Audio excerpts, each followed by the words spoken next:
প্রথমেই বইলা নেই, গালি দিয়েন না। আমার মনে একটা প্রশ্ন, এই প্রশ্নের উত্তরটা আমি জানতে চাচ্ছি আপনাদের থেকে। আচ্ছা, বীর মুক্তিযোদ্ধা জনাব ফজলুর রহমান, যিনি দাবি করেন জিয়াউর রহমান স্বাধীনতার ঘোষক, যিনি মনে করেন বেগম জিয়া ছাড়া কেউ গণতন্ত্র জানেন না, এমনকি তিনি এটাও বলেছেন তার নেতা তারেক রহমান আবারও গণতন্ত্র উদ্ধার করেছেন, আবার যিনি সকাল সন্ধ্যা শেখ হাসিনার নগ্ন সমালোচনা করেন, তো আপনি বঙ্গবন্ধুর দল কিংবা তার কন্যার নেতৃত্বের সমর্থক হয়ে কিভাবে সেই ফজলুর রহমানকে সারাদিন প্রমোট করেন? হ্যাঁ, প্রমোট করেন, তাতে কোনো সমস্যা নাই, কিন্তু সারা দিন রাত কেন? আপনি কি বিএনপিকে প্রমোট করছেন না? ফজলুর রহমান বললেন যে মুক্তিযুদ্ধের পক্ষের কেউ জামাত করতে পারে না, তবে মুক্তিযুদ্ধের কেউ বিএনপি কিভাবে করে? উত্তরটা দেন, কিভাবে করে? বাংলাদেশে কে এই জামাত শিবির আলবদর আল শামস রাজাকারদেরকে সামনে এনেছিল? তাদের যে নিষেধাজ্ঞা ছিল সেটা প্রত্যাহার করেছিল, অর্থাৎ স্বাধীনতার পর যে ধর্মভিত্তিক রাজনীতি নিষিদ্ধ ছিল এইটাকে বাতিল করে দিয়েছিল কে? এই নিষিদ্ধদেরকে রাজনীতি করার সুযোগ করে দিয়েছিল কে? কারা তাদেরকে মন্ত্রী বানিয়েছিল? কারা তাদের গাড়িতে ৩০ লক্ষ মানুষের রক্ত মাখা পতাকা তুলে দিয়েছিল? কারা যুদ্ধ অপরাধীদের বিচারিক কার্যক্রমে বাধা দিয়েছিল? জি হ্যাঁ, ফজলুর রহমান সেই দলের লোক। এমন দল যারা এদেশে ২১ আগস্টের মতো ঘটনা ঘটিয়েছে।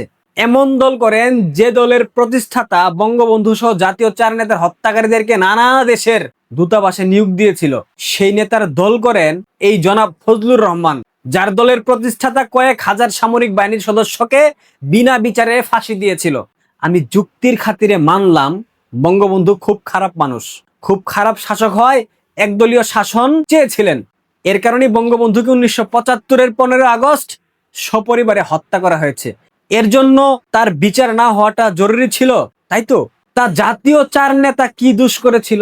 তারা তো বাকশালে ছিলেন না।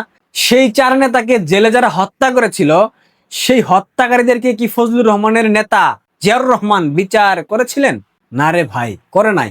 তাদের কারোর বিচার যাতে না হয় এবং কখনোই যাতে বিচার না করা যায়, এর জন্য ইনডেমনিটি আইন পাশ করিয়েছিলেন জনাব ফজলুর রহমানের নেতা জিয়াউর রহমান। আমি এসব নিজে নিজে বানিয়ে বলতেছি না, হাজার হাজার ডকুমেন্টস আছে, কয়েকটা বই পড়লেই সবকিছু জেনে যাবেন। ফজলুর রহমান বীর মুক্তিযোদ্ধা, তার জন্য আমি তাকে অবশ্যই সম্মান জানাই, কিন্তু ঠিক ততক্ষণ পর্যন্ত যতক্ষণ পর্যন্ত তার দ্বারা আমার কোনো না কোনো উপকার হবে। আপনারা আমাকে বলেন তো, এই ভদ্রলোকের দ্বারা আওয়ামী লীগের কি উপকার হয়েছে? ধানমন্ডি ৩২ ভাঙার সময় তিনি কি কোনো বাধা দিয়েছিলেন? গোপালগঞ্জে এতগুলো মানুষকে হত্যা করা হলো, তখন ফজলুর রহমান সাহেব কোনো কথা বলেছিলেন? নির্বাচনের সময় ভোট কাস্ট করার জন্য, ভাটি অঞ্চলের মানুষকে ঘুল খাওয়ানোর জন্য, কয়েকটা মুক্তিযুদ্ধের ইতিহাস বিক্রি করাতেই তাকে আপনারা কুলে নিয়ে নাচানাচি করতেছেন। আমি বলতেছি না তাকে অপছন্দ করেন, তাকে অসম্মান করেন, কিন্তু কুলে নিয়ে নাচানাচি করা কেন ভাই?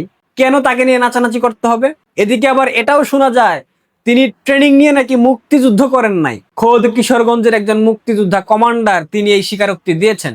আমি আওয়ামী লীগের কেউ না, ধরেন মেনে নেন, কিন্তু এইটুক বোঝার সেন্স আমার আছে, কখন কাকে লাইমলাইটে আনতে হবে, কখন কাকে নিয়ে কথা বলতে হবে, কখন কোন বিষয়ে সমালোচনা করতে হবে। আপনারা যারা পদধারী তারা কি এই সামান্য বিষয়টুকু বুঝেন না? অথচ আপনারাই তো দেখি যাকে তাকে আওয়ামী লীগের প্রকৃত অ্যাক্টিভিস্ট এইসবের সার্টিফিকেট ধরিয়ে দিচ্ছেন। জনাব ফজলুর রহমানকে সভাপতি করে আওয়ামী লীগের একটা দল গঠন কেবলমাত্র বাকি আছে, বাকি সবকিছু ফজলুর রহমানকে কেন্দ্র করে সম্পন্ন করে ফেলেছেন। একজন মুক্তিযোদ্ধা, তাকে আমি সম্মান করি, তাকে আমি শ্রদ্ধা করি, কিন্তু তাকে নিয়ে নাচানাচি করার মতো মূর্খ আমি না। ফজলুর রহমানরা চটকদার কথা বলতে পারেন, তিনি বিএনপির মুক্তিযুদ্ধ বিষয়ক ট্রাম্প কার্ড। জনাব তারেক রহমান কার্ডের ব্যবসা করতেছেন না? ফজলুর রহমান জনাব তারেক রহমানের মুক্তিযুদ্ধ বিষয়ক কার্ড। বিশ্বাস করেন আর না করেন, এই ফজলুর রহমানদের নতুন নতুন বয়ানের মাধ্যমে বিএনপিকে বাংলাদেশের মুক্তিযুদ্ধপন্থী দল বানানোর প্রক্রিয়া চালানো হচ্ছে। আপনারা সংসদের দিকে তাকান না, বুঝেন না?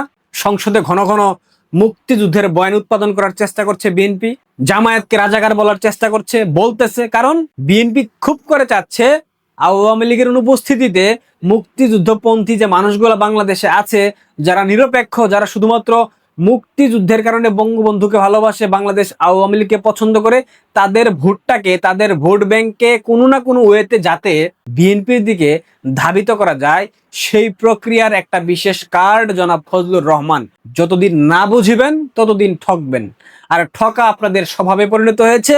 আপনারা ঠকবেন ঠকবেন, কিন্তু আপনারা কখনো শিখবেন না। ফজলুর রহমানকে আমি অসম্মান করতে বলি নাই, আবারও বলতেছি, আমি ফজলুর রহমানকে অসম্মান করতে বলিনি, অশ্রদ্ধা করতে বলিনি, কিন্তু ফজলুর রহমানকে নিয়ে নাচানাচি বন্ধ করেন।